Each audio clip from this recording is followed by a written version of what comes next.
So, so we already talked about the situational analysis, the idea of intertwining the pestle with the SWOT. That's you're going to do this for all the case studies that you're going to submit as assignments. This is essentially your one of your most important assignments is the ability to do the case studies correctly. So you're intertwining the pestle with the SWOT. So you find, let's say, an example of political, let's say a congressional hearing where they critique your industry. So that would be an example of political. Obviously, if they're critiquing your industry, that would be a threat because you have no control over what this person's saying about your industry. And so you just put in parentheticals T after that particular sentence. Okay, so that's the first part of the case study. Now, the next question is going to be when you're tackling these case studies is your communication or marketing goal. What's the desired outcome for the company, right? So, Spotify wants to be the number one online radio station or something like that. What is the desired outcome? Pie in the sky. Think about, I don't know, your goal for this class might be, for instance, right? I want to earn an A in the capstone class, Com 449. That is your desired outcome. That is the goal. That is the desired outcome. And so, but there's nothing tangible about it, right? It's just the desired outcome. That's very different from the objective. The objective is essentially what is, the milestone that you want to achieve or what it is that you want to achieve. It has to be tangible. So if you looked at my syllabus, for instance, and you said, oh, okay, I want an A in Puente's class, not an A minus, just an A or even an A plus. And so therefore, if you look on the syllabus, it's going to tell you a specific point total that you need to achieve in order to earn an A. That's your objective. That's the number that you want to achieve. If you want to earn A plus, okay, so what's the number according to the syllabus that you want to achieve? That's the objective. The objective is always tangible. It's always something with a number.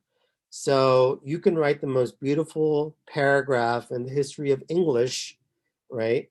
When you're doing these case studies, but if you don't have a number in there, it's wrong. It's always going to be a minus 10 because I think it's minus 10 points. No, I think it's a minus 7 points because the tactics, which we'll talk about shortly, are the other three. So you're going to have a minus 7 every single time you write a phenomenal paragraph with no number. So you want to avoid, or I should say, you want to include a number always in your objective. Don't ignore the numbers.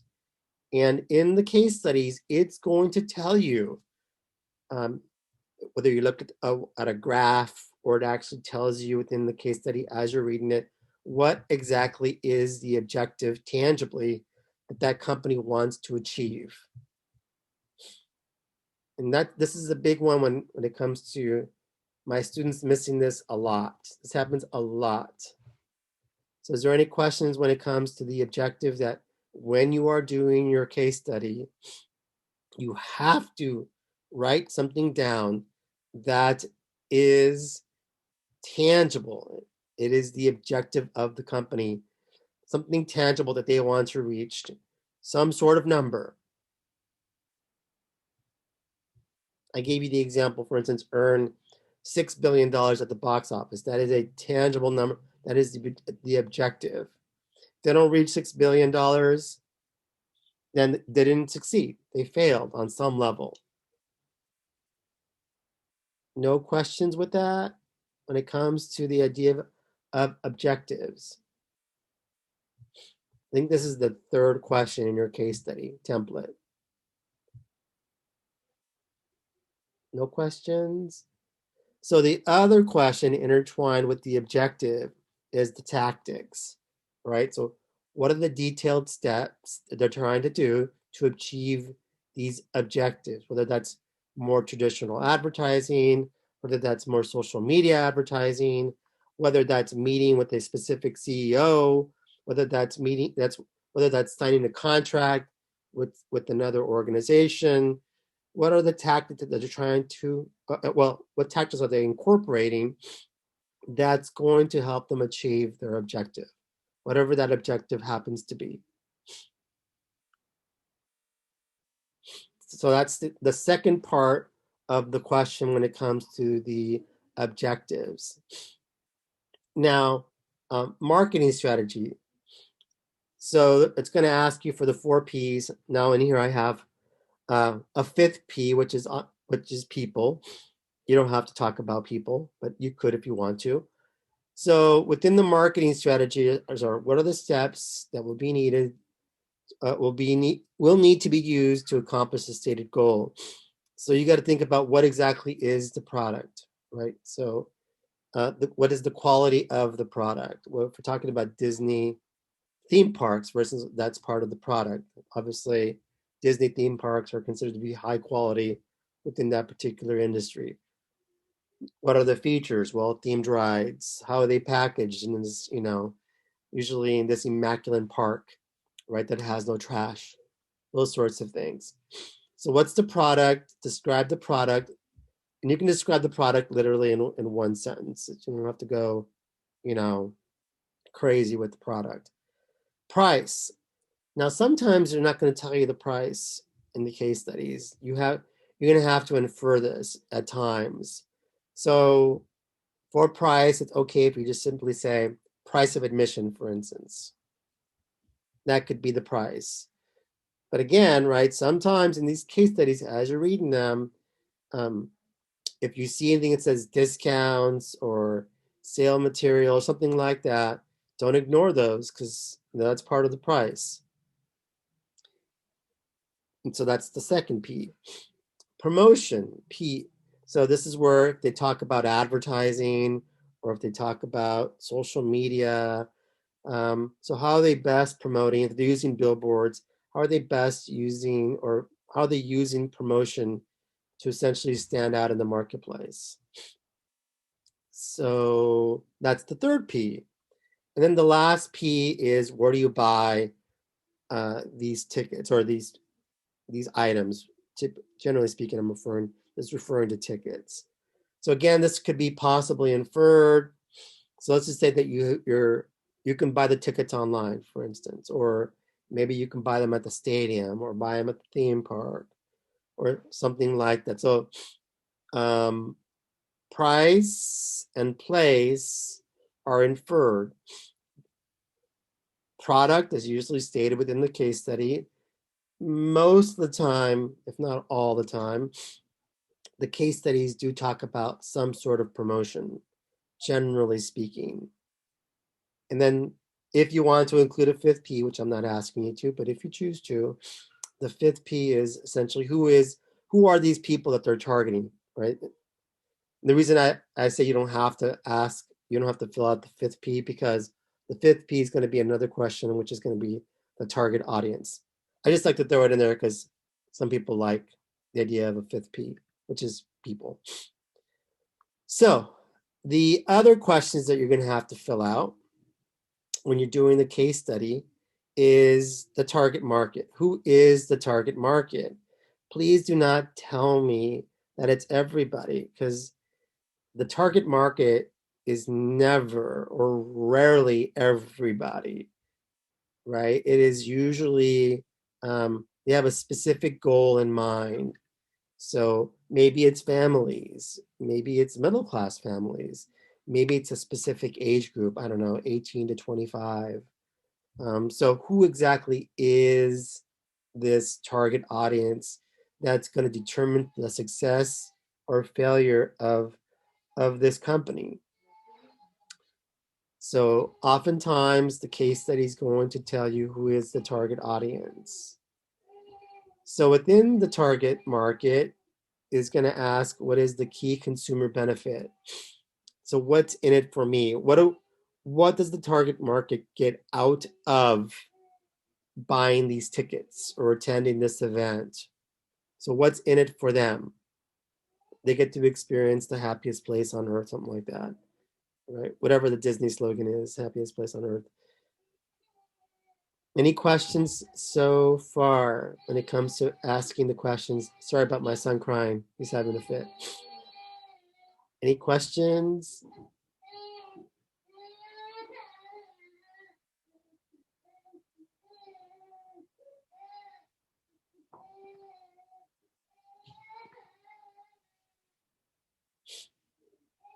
Okay, great. Great. So another question that students often miss when they're tackling the case study is competitive strategies. So competitive strategies does not talk about what the company is doing.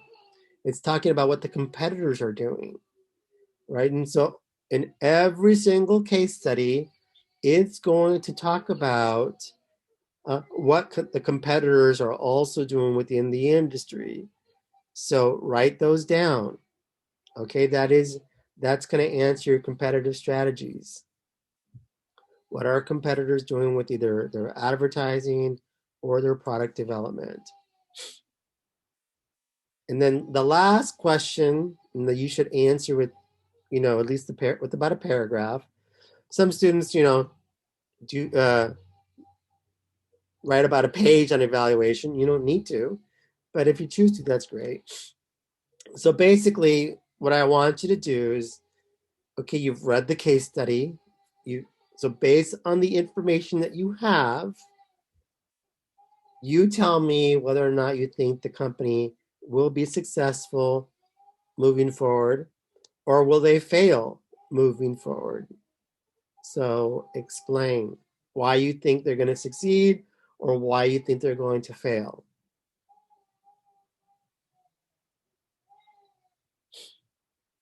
So any questions on how to tackle the case studies?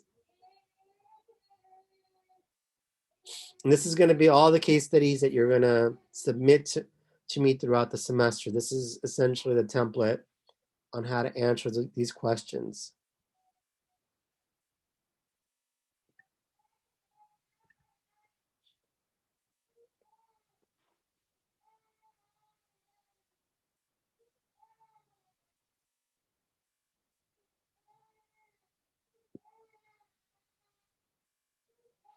Okay, great. Great. So let's move on to our first topic, which is integrated and relationship marketing. So within one of your questions, when you guys are doing your group paper, which I'll talk about, I think next week I'll talk about your group assignment. And but this week, do pay attention that after I sort of figure out who's actually gonna stay in the class and who drops the class. So I don't want to put you into groups and then have a student drop. But pay attention to an email that I'll send to everybody, or I'll tell everybody on Canvas, okay, these are your groups, and I'll let you guys. I'll create like chat rooms on Canvas so you guys can go in there and introduce yourself to one another and try to come up with an idea for your first group assignment, which will be looking at a campaign that either you thought was done well and executed well and was successful, and or you thought this campaign was executed well but it still failed for whatever reason, or a campaign that was just kind of a disaster, right? They tried to put on this event and they didn't come close to meeting their objective. But anyways, when you are answering the questions within your group project, one of the questions is going to center on integrated and relationship marketing, just in terms of how good or not good was a company in developing a relationship with its target audience, or with its the audience that it was targeting for this particular product. Okay, so this is kind of a key point. So essentially, what is integrated in relationship marketing?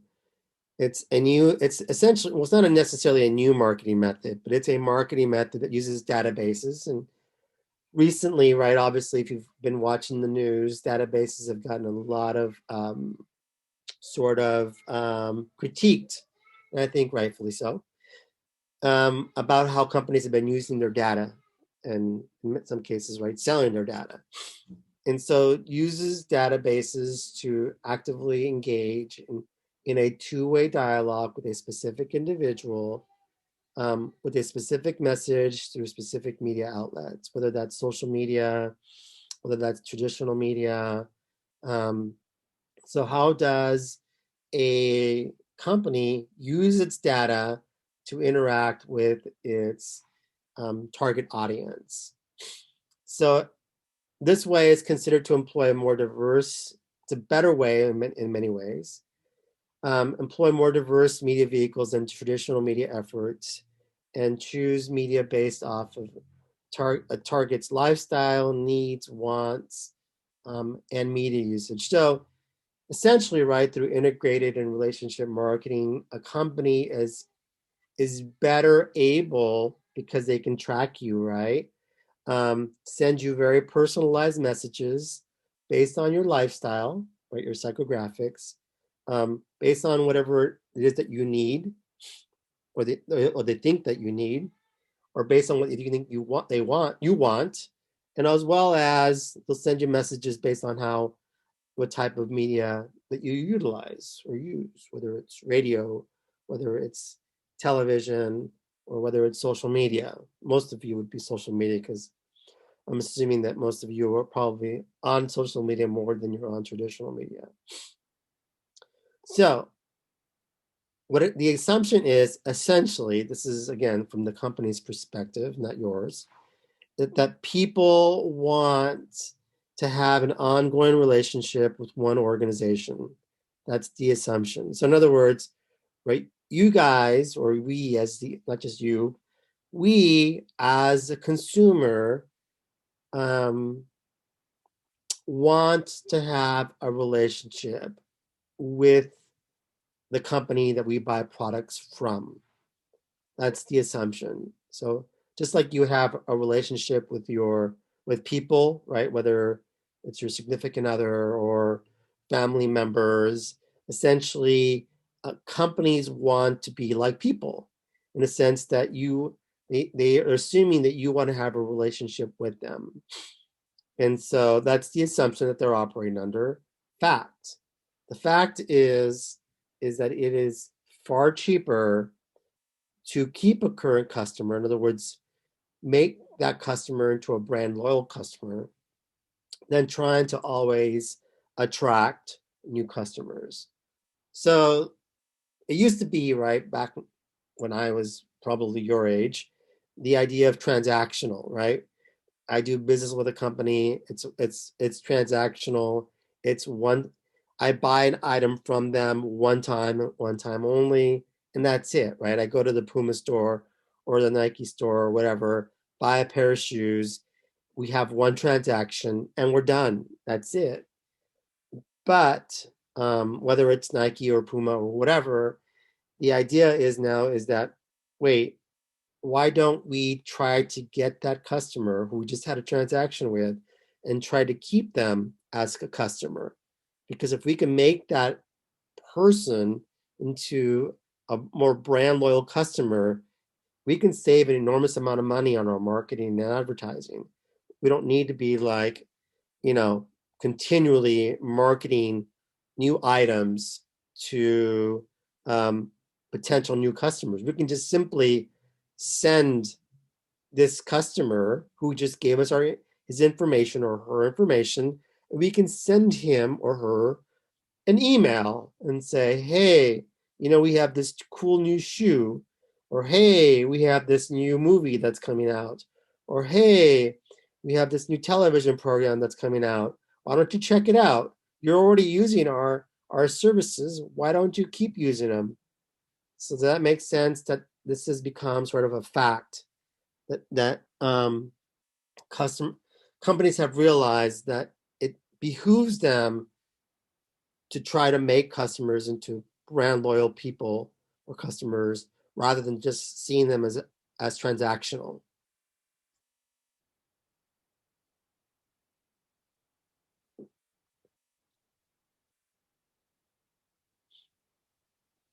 No questions?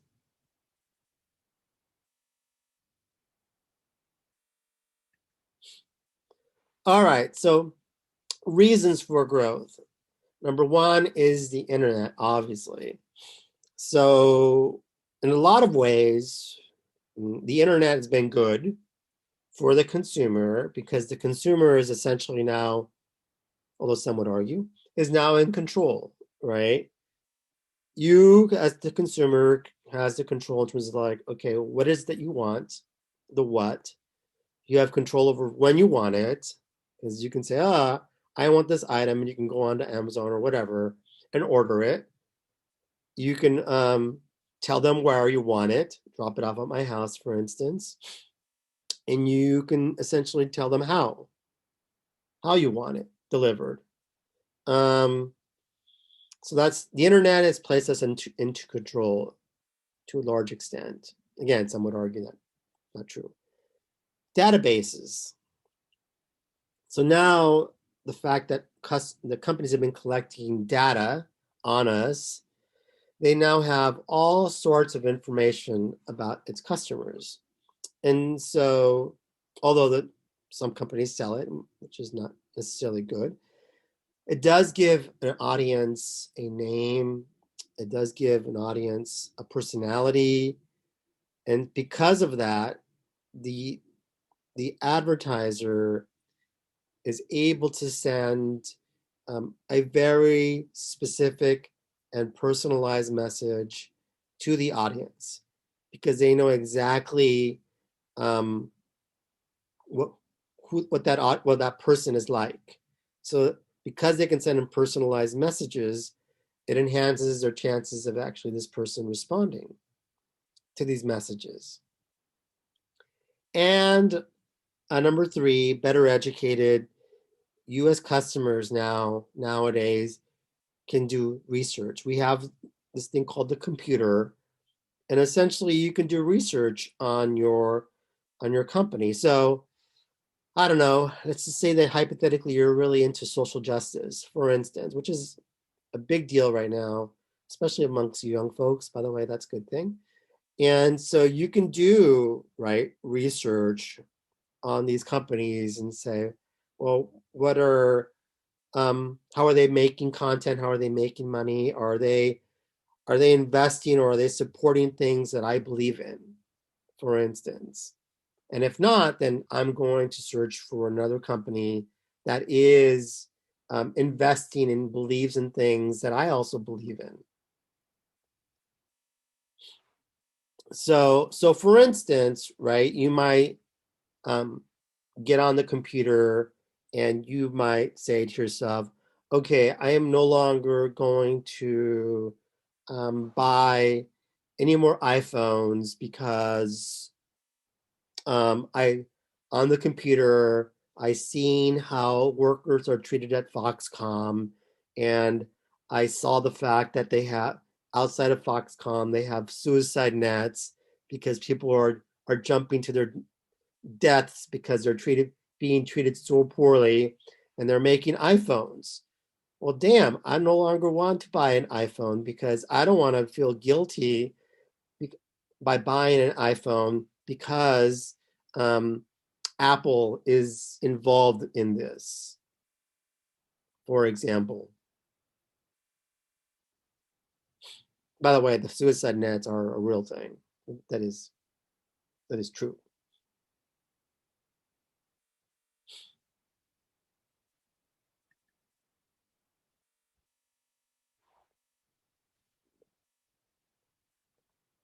Any questions on the reasons for growth?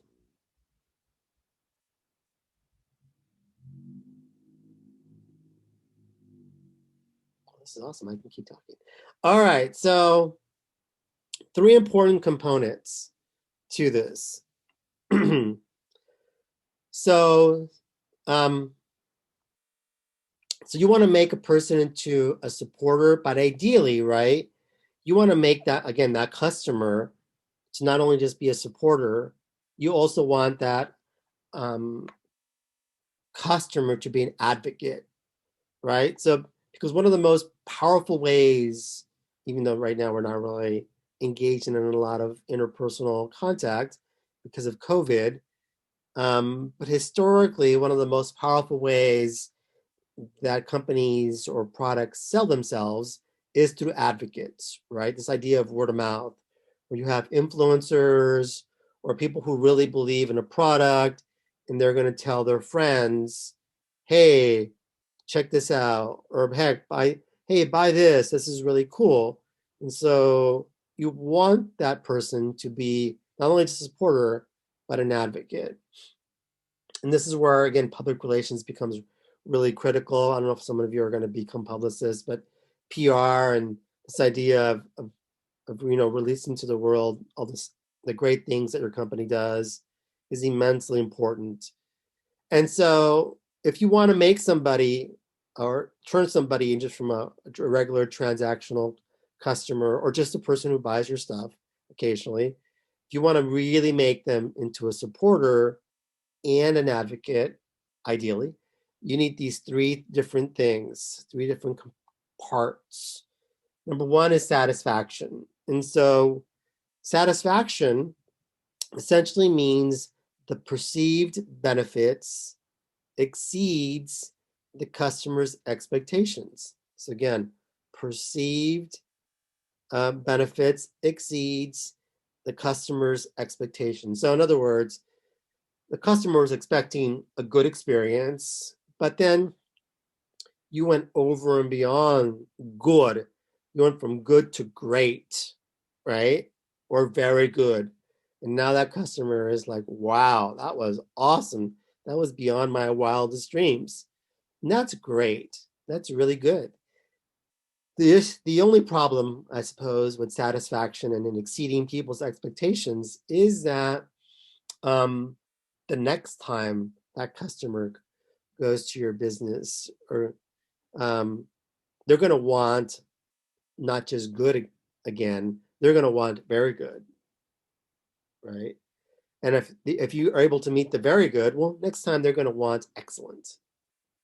And so at a certain point in time, right, it's as people's expectations increase, well, then the perceived benefits also increase. So that's sort of a danger, right? In the sense of keeping them satisfied. But at some point in time, you know, even if you're doing a great job, you may not be able to satisfy these individuals uh, eventually. They might come to a point where they can't be satisfied. They've reached a point of whatever you do beyond this, you can't satisfy them anymore.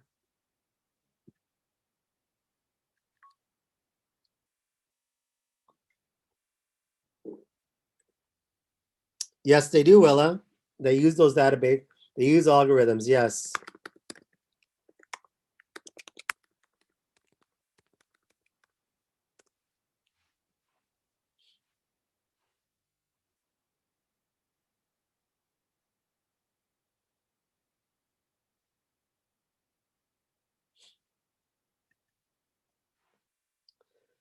So the second part, besides satisfaction, is trust. The degree that a customer believes that a company is reliable and has integrity. And again, this is where um, there's been a sort of a shift in consumers. It's largely coming from young folks. And again, I think this is really good. So you're now sort of making, or you want your company to have integrity. So again, you're sort of treating this company like a person. And so if this company doesn't have integrity, you don't want to be their friend, right? Or you don't want to do business with them. And so oftentimes trust, just like anybody else, right? In order for you to trust somebody, another person, generally speaking, takes a long time. And so what companies are discovering is that it also takes, a long time for companies to win over customers. And so therefore the customer trusts the company and trusts they're going to do the right thing. So that's the second part. Third is commitment, is personal attachment to the company. Essentially, this is sort of like the last step. And so once somebody's committed to your company, they don't want to break up, right? They're comfortable with this particular company.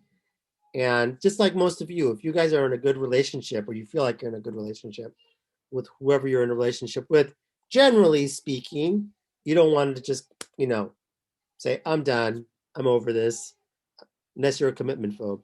And I suppose maybe that's the case. But generally speaking,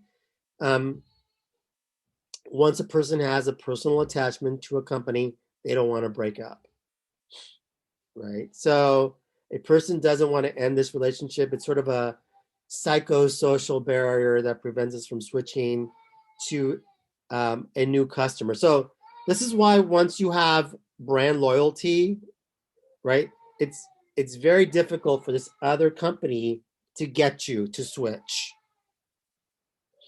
It's very difficult, not easy at all.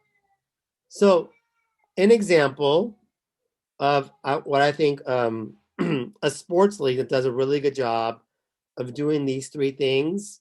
This is why we have fans that are just so committed to not only the league, but also to their teams, because of these. Oftentimes, the teams themselves or the league itself generally fulfills these three things.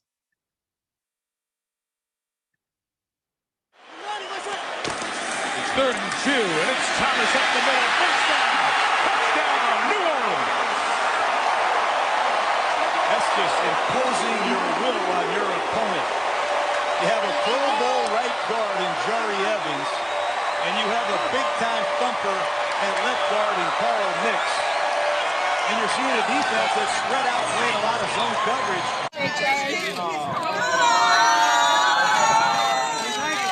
Where's your phone? Let's take a picture. Thank you so much. Watch out.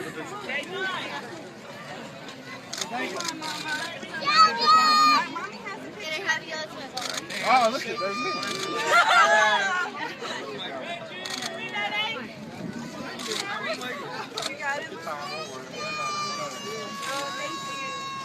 Got it?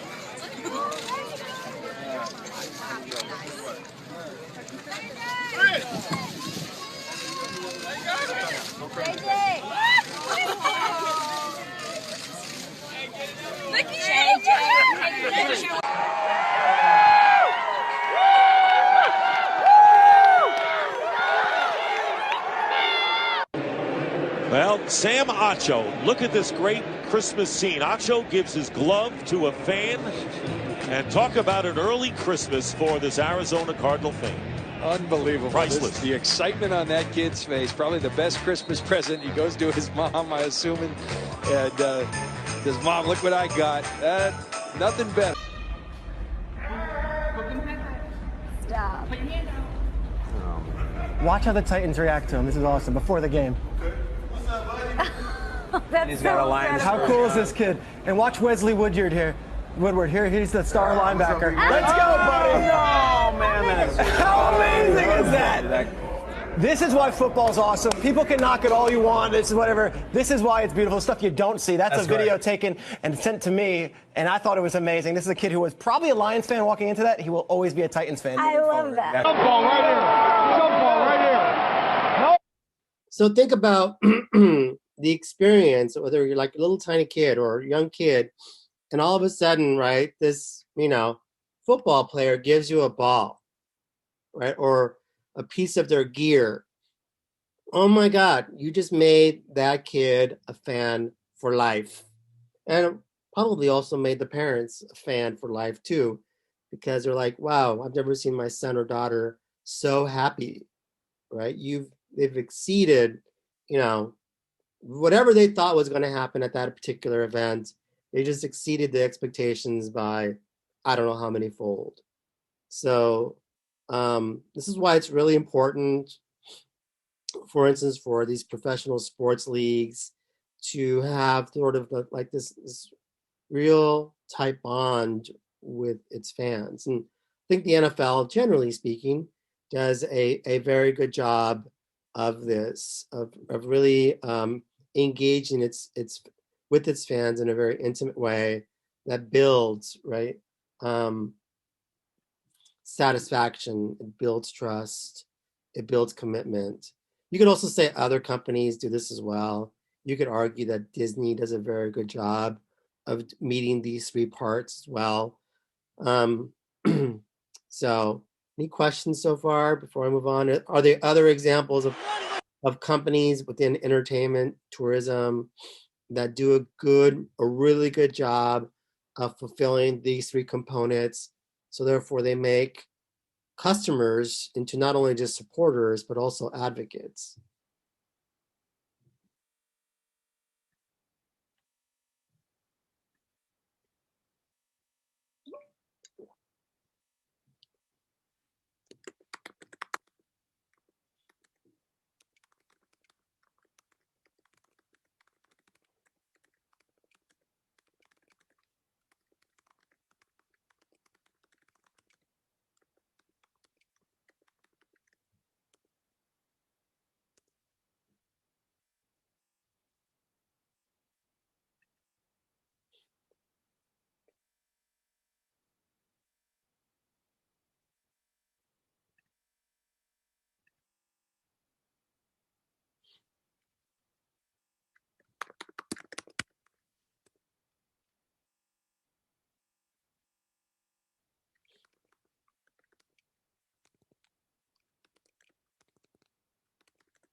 Oh, okay.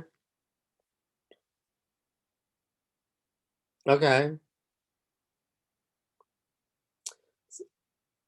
So Jacob, how does Disney, and by the way, I want to, same question for Alexis, is how do you feel Nike makes people into advocates? And how does Disney make people into advocates? And I agree with you, by the way. Oh, sorry. Go ahead. Can I say on the mic? Sure.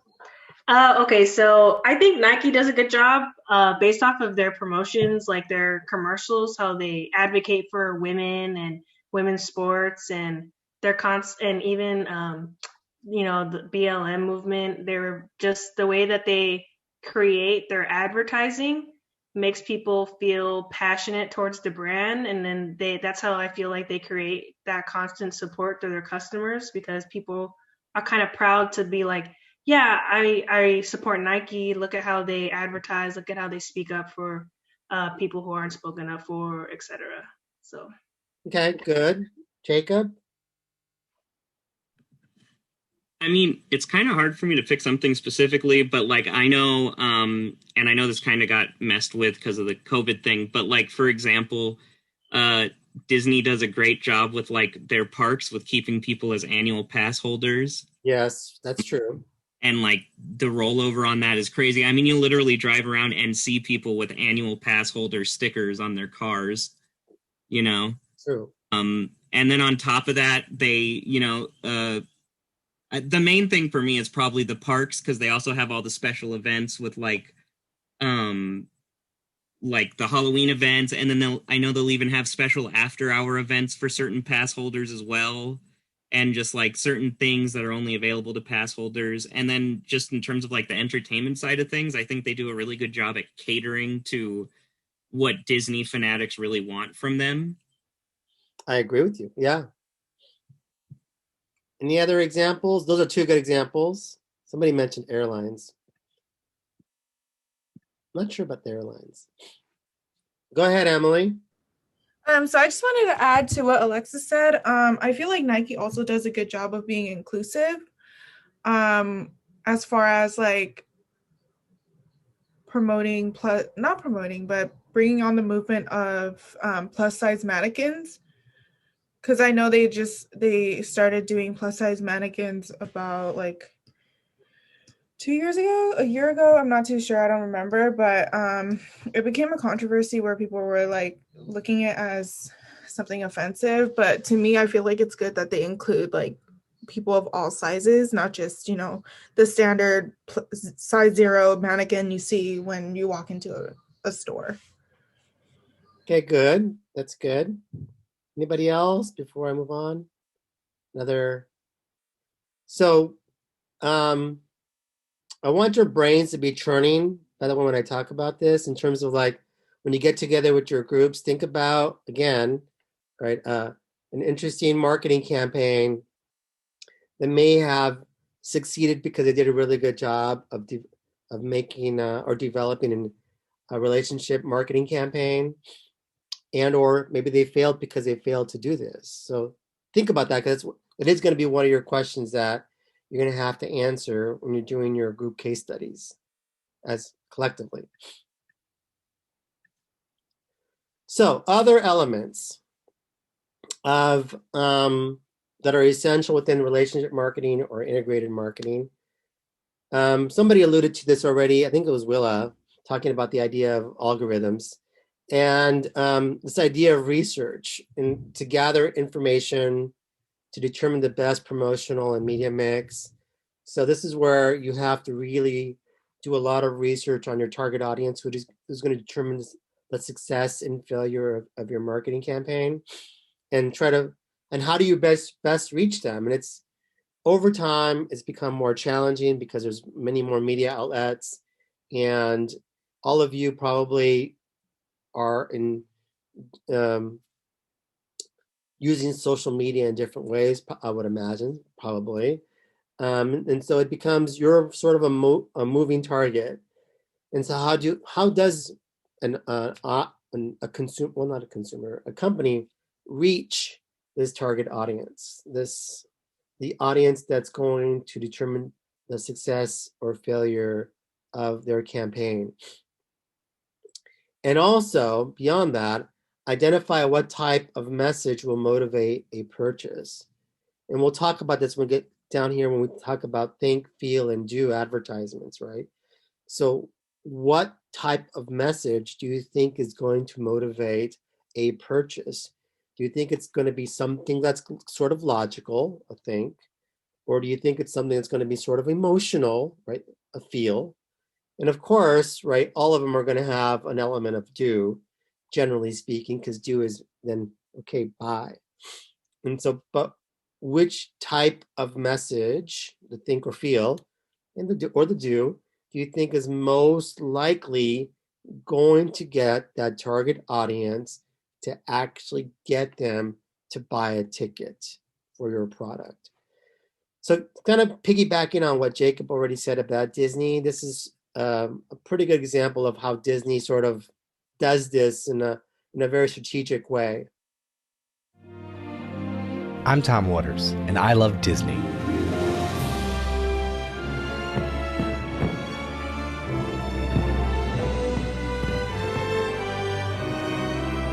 Founded in 1923, Disney is among the oldest entertainment companies in the world.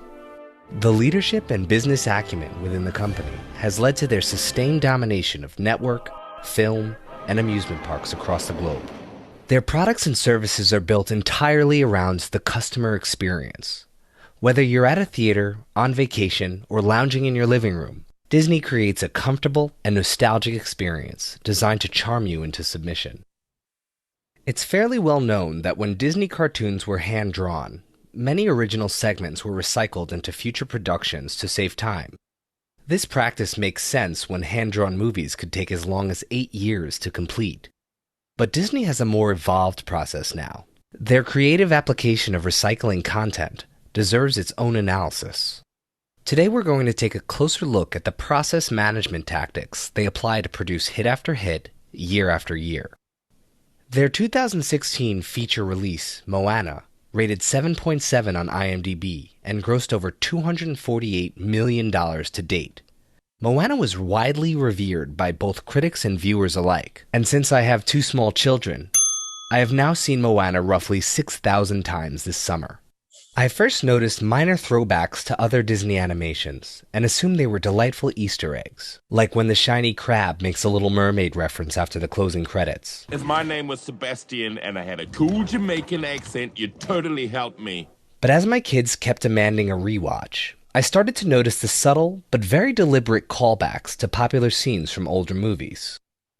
This formula for framing a user experience will help you experiment and improve interactions with clients, colleagues, and interviewers. I call it the iteration upcycle. After identifying the most effective elements of your process, it is essential to analyze why these elements were effective, allowing you to improve upon them and also apply them in different areas of your business. Disney applies the iteration upcycle formula by thoroughly analyzing their past work, taking the bits that have a high impact on their audience and refashioning them for future use. There are three main frameworks in this process. The first, familiar framing, enhances an experience through the use of indirect cues to stir positive emotional triggers. By creating an experience that is subtly familiar, you develop comfort with your target group. The feeling of comfort is a signal of trust, which is essential for creating a strong brand. The next framework takes the concept further by replicating components and applying it within a new context. Recycled content duplicates a previously successful element of your system in order to deliver a higher probability of your desired emotional response. Whether you're introducing a new product or service, launching a marketing campaign, or approaching a different segment, you want to examine the effective elements of your existing work and recycle them to create a prototype with the highest potential for success.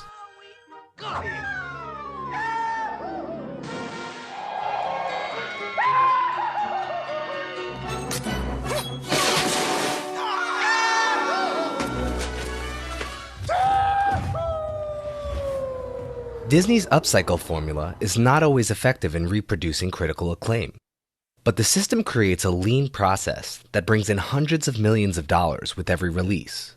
And when they get it right, their recycled content is transformed to the point where it feels almost entirely new. If you find that your work is starting to feel derivative and predictable, use that experience to your advantage. When an audience or prospect starts to feel like they've heard it all before, adding a new kink into the experience is the best way to establish yourself as remarkable. How many times have we seen a Disney parent get angry at their princess daughter for wanting to be themselves?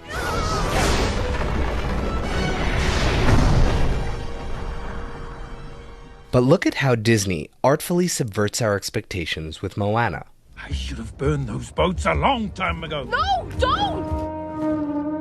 Chief! It's your mother!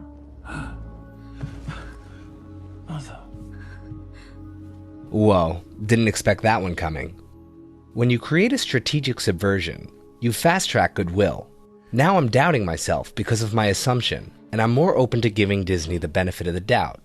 When a process becomes the new normal, breaking expectations creates innovative enjoyment from worn-out content. It's time to put my stone on the mountain. So anyways, he makes some really good points, kind of piggybacking on what Jacob said a little bit. So this idea of doing research on your audience, I know when I used to work in the film industry, having focus groups and having to talk to them, doing exit surveys after the movie, and really trying to drill down and get some insight from the target audience in terms of like what they liked, what they didn't like, was immensely important, because we would utilize and use that research for the next projects if we wanted to reach that same target audience again. So this idea of, again, sort of gathering data. So it's kind of built on the second part, which is database development. It allows for the target individuals with personal appeal, because we have all this information about these specific individuals. Now we can send them a personalized message. And because we're able to send them a personalized message, they're more apt to respond to our message. So that's another essential part of relationship marketing. So on the other hand, right, did your product fail because it didn't have access to databases, for instance? And therefore, they didn't know how to reach their target audience with personalized messages. The internet.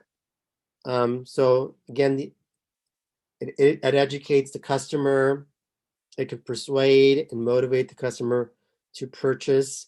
So how do you get people who are on the internet to buy your products?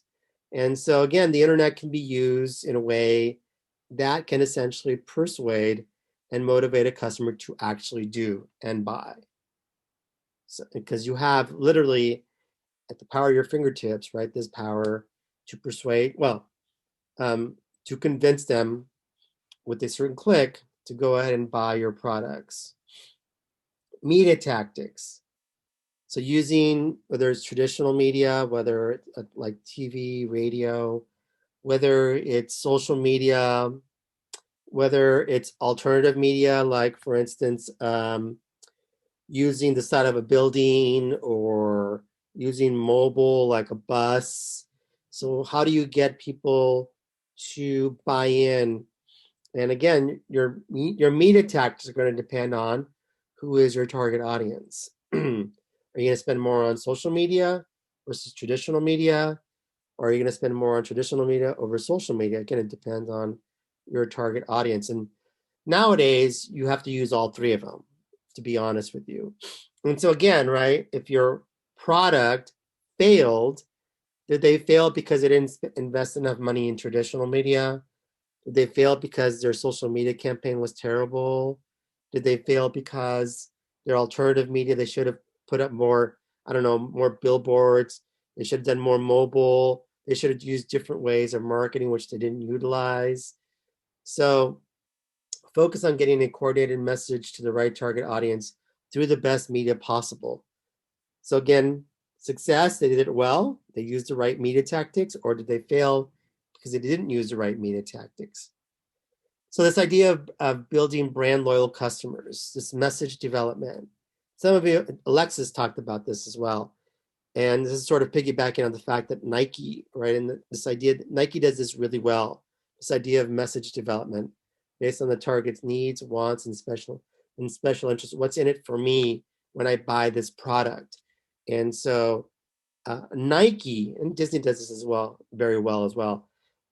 Nike does a really good job of utilizing the feel advertisements. They like to use emotion to get you on board and to become brand loyal to their particular products. So for example, in the battle for our attention, facts are usually not as effective as emotions. The more emotionally invested we are, the less critical and objectively observant we become.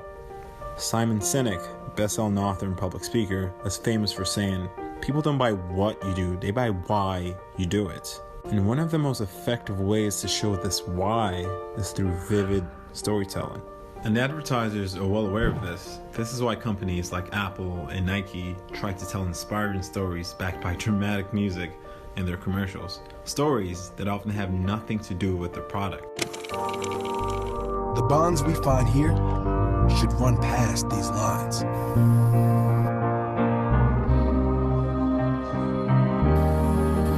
It's been a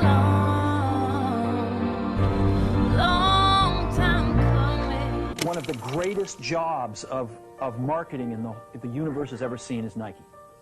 Remember, Nike sells a commodity. They sell shoes. And yet, when you think of Nike, you feel something different than a shoe company. In their ads, as you know, they don't ever talk about the products. They don't ever tell you about their air soles and why they're better than Reebok's air soles. What does Nike do in their advertising? They honor great athletes and they honor great athletics. When they talk about the greatest team in the history of the sport, make sure it's your team. If you have only one hand, don't just watch football. Play it at the highest level. And if you're a girl from Compton, don't just become a tennis player. Become the greatest athlete ever. As they say, when emotions jump, intelligence drops. And this is evolutionarily ingrained in our neural hardwiring. But we must be careful here. because influencers, corporations, and public speakers have gotten really good at manufacturing emotions through dramatic storytelling. Besides storytelling, another powerful form of emotional influence is the halo effect. This is a cognitive bias where we judge an opinion based on our impression of the person saying it. A typical example of this is when attractive people are perceived to be smarter, funnier, and more likable than they really are. But it's not just about looks, it's the way we project ourselves, our confidence, composure, and charisma. The halo effect makes us more receptive to ideas we normally wouldn't entertain, driving us to make emotional oversimplification based on poor evidence. And it's all around us. It shows up in our schools, where teachers favor certain students because of physical characteristics, giving them more attention and thus increasing their likelihood for success later in life. It shows up in politics, where we tend to vote for more attractive candidates in our elections, as well as in our judiciary system, where good-looking people receive lighter sentences. The halo effect has an equally powerful presence in our healthcare and banking systems, which is quite scary. It all comes back to this conflict between emotion and reason. Consider the story of Elizabeth Holmes and the scandal of Theranos. At 30, Holmes had an estimated net worth of over $4 billion because of her stake in her blood testing startup, Theranos, making her the youngest female self-made billionaire at the time. Eventually, the public realized that Theranos was a fraud and that the core technology of the company didn't work. The early success of Theranos was largely because of the compelling aura of Holmes. Her confidence reminded many wide-eyed investors of a young female Steve Jobs. And even without the working product and shady secretive business practices, many fell for her vision without looking critically at her claims. Another powerful way we're emotionally influenced against our will is through scarcity, where we want what we... So this is also the dark side of the thinking, is that when I should say feeling, whenever we do whenever companies utilize this idea of the feel campaigns, right, the danger is, of course, at least for us as the consumer, is that we lose rational thought, that we buy products simply because it's sort of emotional. They're tapping into something deep in our minds that we have no control over, and sort of compelling us or sort of convincing us to buy these products without really critically thinking to ourselves or really examining to ourselves and saying, hey, are Nikes really the best shoes for us? Or something else may be better? But the only reason I'm buying these Nikes is because they do these cool ads that make me cry or make me feel good.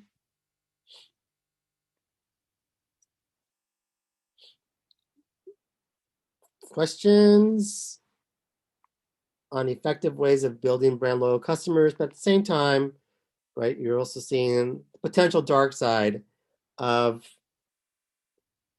basically doing campaigns that rely very heavily on the feel.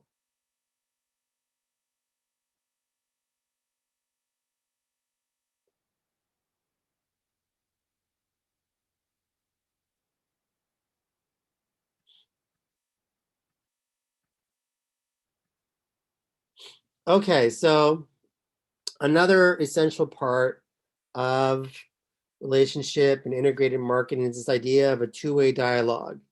So like anything else, what's now antiquated is this idea of one-way dialogue. It used to be, right, that when companies ran advertisements, it was one-way dialogue. There was no way for us as the consumer to essentially react to these commercials or these messages. But now, obviously, with the internet is now around, there's this two-way dialogue, or at least the ability to have a two-way dialogue. You can now have conversations with these organizations. But this is critical. This idea of having two-way dialogue is important for the consumer, because the consumer likes the idea of that they're being heard, right? I matter. They're listening to me. So nobody wants to be in a relationship where you're not being heard. So this is a really important part. Another important part of relationship marketing, the process, I should say brand development, the process to give your product a personality and to make someone into a brand loyal customer. Going back to Nike or even going back to Disney, right? People want to be friends or have relationships with somebody who they like or somebody who they think is cool. And so under this relationship marketing, one of the things that people who specialize in brand development is trying to give their product a personality that people are going to like moving forward. And that's going to make them into a brand loyal customer moving forward. And ideally, right, besides that, also an advocate. Next point on essential elements, consistent visual verbal images. And so this is where the importance of having always seeing that swoosh for Nike, right, is important. Always being able to see that mouse or hearing the words Walt Disney is important because it's sort of it's consistent visual and verbal imaging. This is where, again, this is tied to the idea of branding, but it's the use of logos essentially, right, or cool taglines. And so when you are doing your case study, did your company fail because they didn't have consistent verbal images, or were they successful because they did do that? So it's something to think about. Promotional and media mix, the use of PR, advertising, billboards. Really what I'm talking about here is integrated marketing campaigns. So are they using all these different ways to reach the public? Now you see the example that I have here, just in orange, is The Dark Knight did a really good job of creating this huge integrated marketing campaign that people gravitated towards. And so another good example besides The Dark Knight is, think about Black Panther. Chadwick Boseman, gone way too soon. Where was it?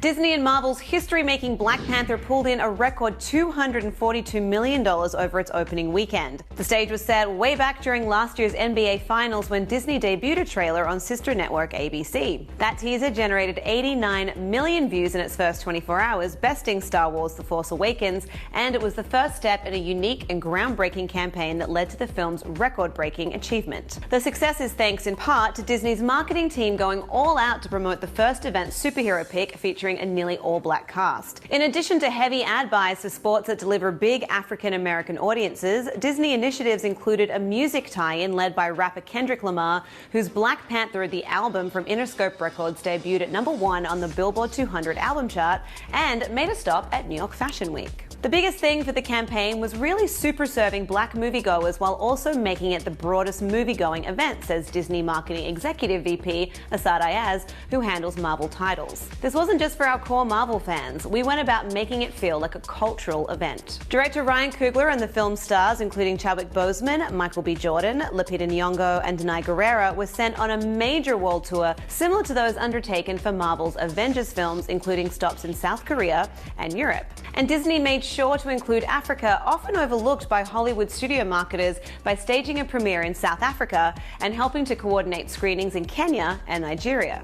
The move paid off in ways beyond what even Disney insiders were predicting. In addition to opening to a record-shattering $242.2 million and scoring the second biggest four-day start in history behind Force Awakens, which made $288.1 million, Black Panther drew the most diverse North American audience ever for a superhero film. Other studios are now paying close attention to learn from Disney and Marvel's success story. Early this year, Panther promoters turned to college football in a major way. On January 8th, the studio organized the first halftime show during the College Football National Championship, where Lamar performed. A new trailer dropped during the game featuring Lamar's and SZA's song from the film All the Stars. The football game, carried on Disney's sister network ESPN, was watched by 28.4 million people, becoming one of the most viewed events in cable history. The event was also used to sell advance tickets, and Black Panther went on to sell more tickets in advance than nearly any other movie in history. Disney also quietly supported a grassroots movement raising money for kids to see the movie by helping with screenings when it could.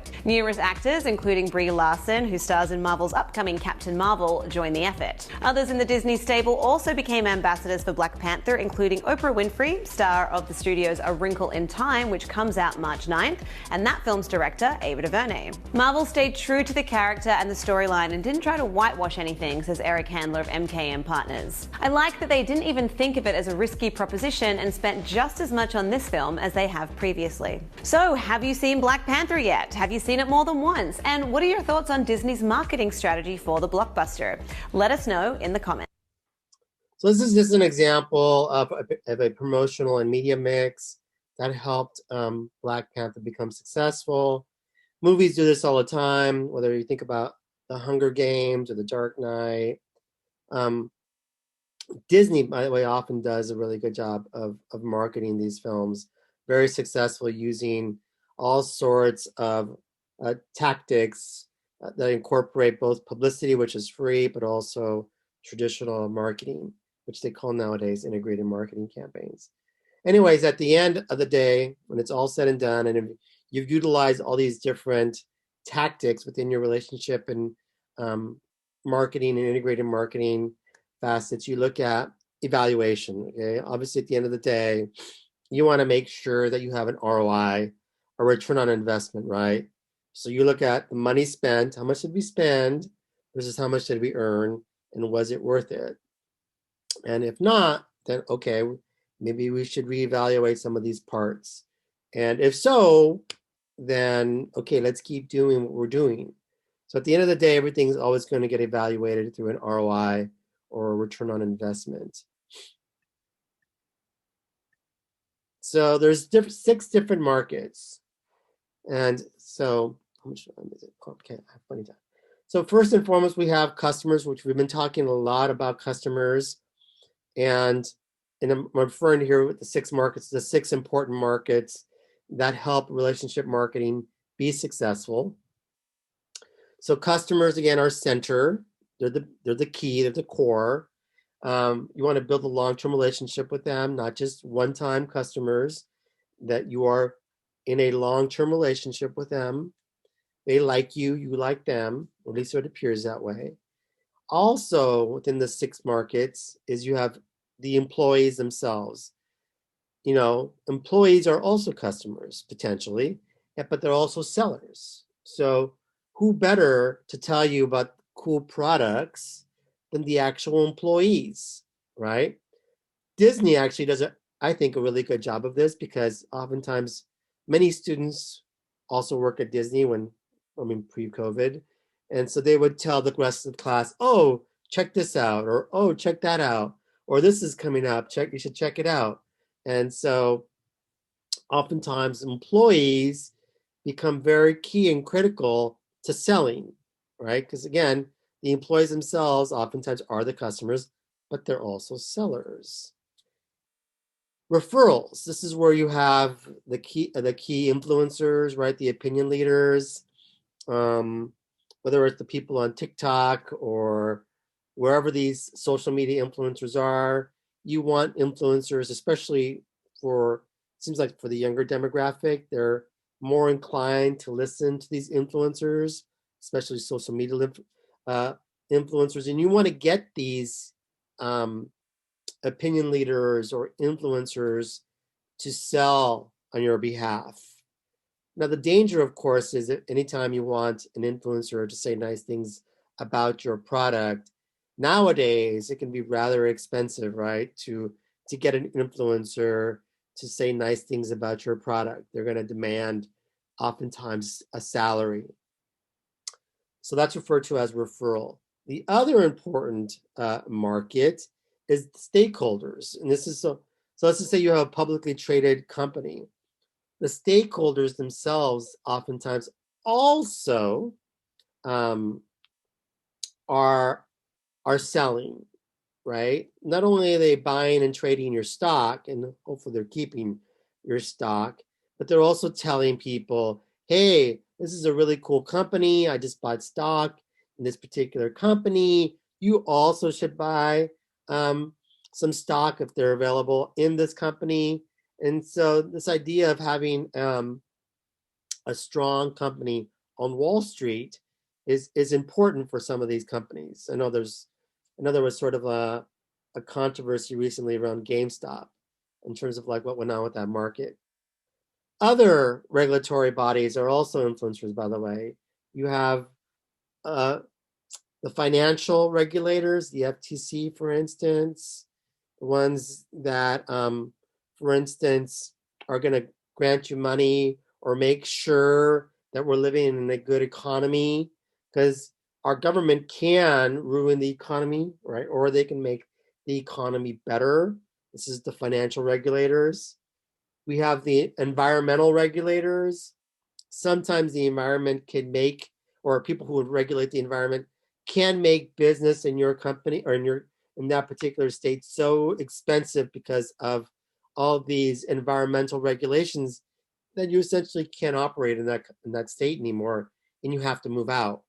Or they can make they can be sort of lax with environment and allow you to keep operating. But anyways, the point that I'm trying to make is these regulatory bodies that center on finance or the environment can help your company grow or not. And then last but not least, the government. You want to have a good relationship with the government, because the government can bamboozle your company and make it very difficult for your company to succeed if the government regulates it too immensely or too tightly. So a good example, and it's sort of related to the idea of entertainment. Think about how our government has regulated the restaurants during COVID, and this idea that we can have indoor dining or even outdoor dining. As a matter of fact, they just barely made outdoor dining okay again. So, I mean, by the way, this is just out of curiosity. Do you guys think our government has done do you think they should have stopped restaurants from having indoor and outdoor dining? Or you thought that was a bad move? Just out of curiosity. This is sort of related to entertainment. And it's sort of leading to my point on how the government can bamboozle you with regulations.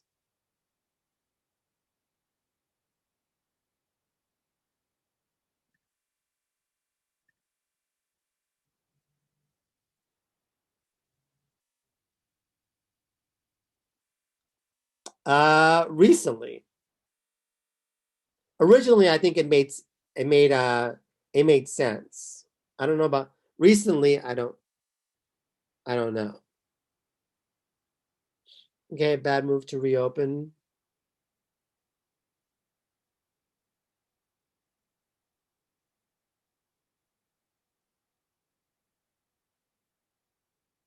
Okay, fair enough.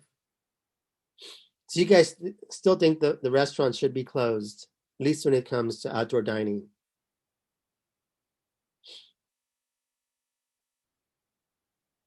I think you're probably right.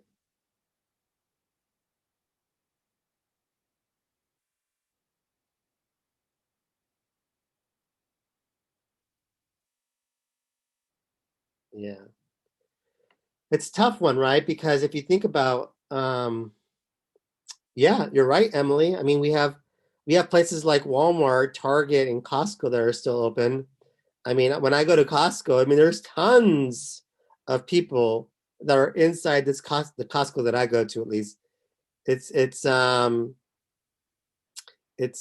pretty open. It's pretty crowded.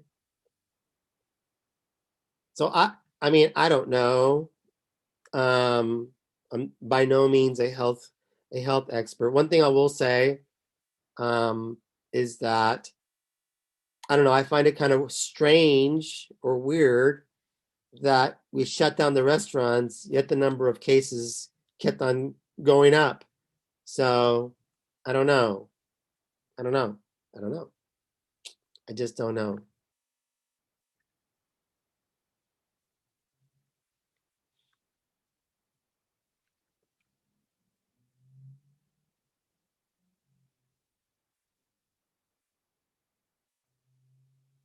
You're right, Rihanna. So Yeah, I don't know. It's a tough call, man. I don't know. This is tough. But what we're witnessing here, right?